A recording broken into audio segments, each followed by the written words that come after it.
Culture is one of those words that Christians use a lot, but hardly ever define.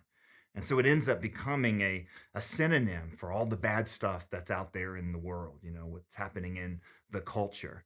But Christians just can't pull themselves out of culture into a place of safety. First of all, God didn't create human beings to stay away from the world. He actually created us. You can read about this in Genesis chapter 1 to be fruitful, multiply, fill the earth, and subdue it. He created humans. It's one of the things that makes us different than the animals, not only to live in the world, but to actually make something of the world. So hiding away from the world and the culture in which we find ourselves in, that's not an option. Not to mention, it's not even possible. You can try your best to stay out of culture.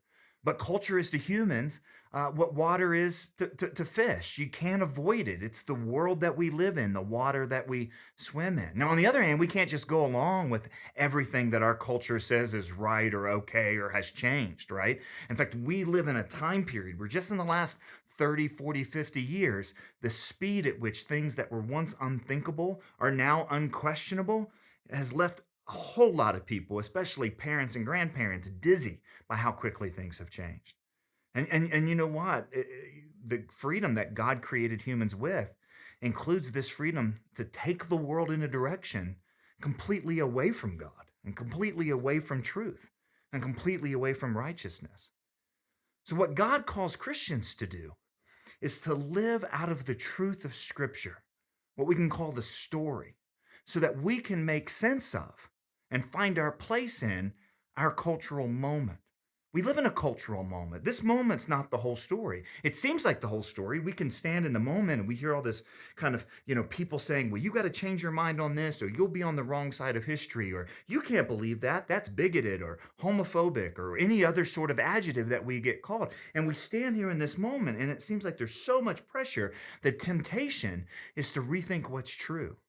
But listen, the only way to understand a moment is from the story.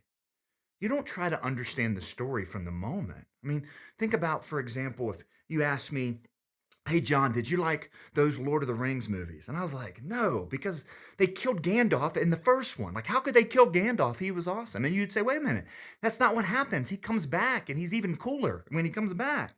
You see, what I would do is try to define that whole story from the moment. But you would try to convince me that no, you've got to understand that one moment where Gandalf's fighting that awful demon looking thing on the bridge through the lens of the entire story, this ultimate redemption story that we read in Lord of the Rings. The same thing's true for followers of Christ.